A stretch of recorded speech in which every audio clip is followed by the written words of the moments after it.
بسم اللہ الرحمن الرحیم۔ السلام علیکم بہن بھائیو، بیٹے بیٹیوں، ویلکم ٹو مائی چینل۔ آج کی ویڈیو کا عنوان ہے کہ خواب غفلت میں سونے والوں جاگو ذرا۔ ایک ساتھی نے اپنا قصہ یوں بیان کیا کہ میں ایک افریقی ملک کا سفر کر رہا تھا۔ میرا مقصد وہاں کے مہاجر کیمپ کا جائزہ لینا، غرباء میں امداد تقسیم کرنا اور دعوتی سرگرمیوں کی نگرانی کرنا تھا۔ سفر بڑا لمبا اور تھکا دینے والا تھا۔ چھوٹے سے ایئرپورٹ پر سے باہر نکلا، سڑکوں کا حال پتلا تھا۔ میرے میزبان بڑے خوش تھے، انہوں نے میرا پرتکاب استقبال کیا، یعنی جہاں میں نے جانا تھا وہاں کے لوگوں نے میرا بہت اچھا استقبال کیا۔ پھر ہم ایک چھوٹے سے گاؤں کی طرف روانہ ہوئے، ایئرپورٹ پر بڑا اچھا استقبال ہوا، پھر ایک چھوٹے سے گاؤں کی طرف جانے لگے۔ میرے لیے وہاں ایک خصوصی خیمہ لگایا گیا تھا، یعنی خاص طور کا میرے لیے ٹینٹ لگایا گیا۔ شام ہونے کو تھی، میں تھکا ہوا تھا۔ میرے لیے زمین پر ہی گھاس بچھا کر اوپر کمبل ڈال کر آرام سے بستر بنانے کی کوشش کی گئی تھی۔ میں نے قدرے ناگواری سے خیمے میں قدم رکھا۔ لائٹ کا بندوبست نہیں تھا، یعنی اس گاؤں میں بتی نہیں تھی۔ میں بستر پر لیٹا تو دل میں طرح طرح کے بے ترتیب خیال آنے لگے۔ یہ سفر کتنا مشکل ہے، میں یہاں کیوں آیا؟ یعنی دل میں سوچنے لگا کتنا مشکل سفر کر کے میں ادھر آیا ہوں، کیوں آیا ہوں؟ یہ کتنا تھکا دینے والا سفر ہے، مجھے جلد ہی واپس جانا چاہیے۔ یعنی دل میں یہ وسوسے پیدا ہونے لگے کہ میں ادھر کیوں آ گیا، کیوں پھنس گیا ہوں، ادھر تو سہولتیں نہیں ہیں۔ یہ بستر دیکھو کیسا بنایا ٹینٹ میں انہوں نے، مجھے جلدی واپس چلا جانا چاہیے۔ تو گھر میں، یعنی میرے گھر میں دنیا جہان کے سائشیں سہولتیں میسر ہیں، اور جہاں اس بستی میں بجلی بھی موجود نہیں ہے۔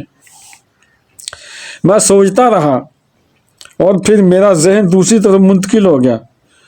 اس علاقے میں شاید ہی کوئی دائی آیا ہو، یعنی پھر دیکھو شیطان نے دوسری طرف میرا ذہن لگا دیا۔ دائی میں نا دعوت دینے والا، شاید اس علاقے میں کوئی دعوت دینے والا آیا ہو، یعنی مذہب کی دعوت دینے والا، دین کی دعوت دینے والا کیوں آیا ہو؟ میں یہ سوچنے لگا یہاں، پھر میں نے سوچا کہ یہاں کون آئے گا، اور اتنا لمبا اور مشقت دے سفر آسان نہیں۔ پھر میرے دماغ میں رقص ابلیس ہونے لگا، یعنی شوخی میرے دل میں پیدا ہونے لگی کہ میں ادھر پہنچ گیا ہوں تو میں دعوت دوں گا، یہ کروں گا، وہ کروں گا، میں کتنا عظیم ہوں۔ یعنی شیطان نے کیسے وسوسے ڈالے، سوچنے کہ میں کتنا عظیم ہوں، دعوت کی خاطر اپنی ساری جیسے چھوڑ کر جہاں آیا ہوں۔ بلا شبہ یہ بہت بڑی قربانی ہے۔ میرے دل میں غرور، تکبر، عجب اور احساس برتری پیدا ہونے لگا۔ میں انہی بڑوں خیالوں میں ڈبکیاں کھا رہا، انہی چیزوں میں، جھوٹے موٹے خیالوں میں میں سوچ رہا تھا، ڈوبا ہوا تھا کہ مجھے نیند آ گئی۔ صبح آئی تو میزبان آ گئے، ابھی روشنی پوری طرح نہیں پھیلی تھی کہ میزبان بولے، یعنی صبح ہی وہ میرے جو ادھر تھے استقبال کرنے والے، جن کے پاس رہا تھا، وہ آ گئے۔ چلو ذرا سے گاؤں کے چکر لگاتے ہیں۔ ان لوگوں میرے میزبان نے کہا چلو گاؤں میں گھومتے پھرتے ہیں۔ میں میزبانوں کے ساتھ آگے بڑھا۔ کچھ دور گاؤں کا ایک واحد کنواں نظر آیا، یعنی ایک ہی کنواں تھا اس گاؤں میں جو مجھے دور سے نظر آیا۔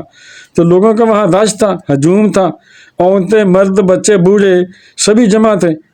پانی تو انسان کی بنیادی ضرورت ہے، تو میں نے دیکھا کہ کچھ خواتین اپنے سروں پر پانی کے برتن اٹھائے چلی آ رہی تھی، جیسے وہ شروع میں ہمارے بھی گاؤں میں اور پانی کی کمی تھی نا، تو عورتیں بیچاری گڑھوں میں پانی لاتی تھی، نلکوں سے، کہیں کنویں سے لاتی تھی، گڑھے رکھے تھے سر پر، کچھوں میں مارے ہوتے تھے۔ ایسے ہی انہی عورتوں میں ایک گورے رنگ کی نوجوان لڑکی نظر آئی، یعنی افریقہ گیا تو وہ تو کالے رنگ کے ہوتے ہیں نا، ان میں گورے رنگ کی لڑکی نظر آئی۔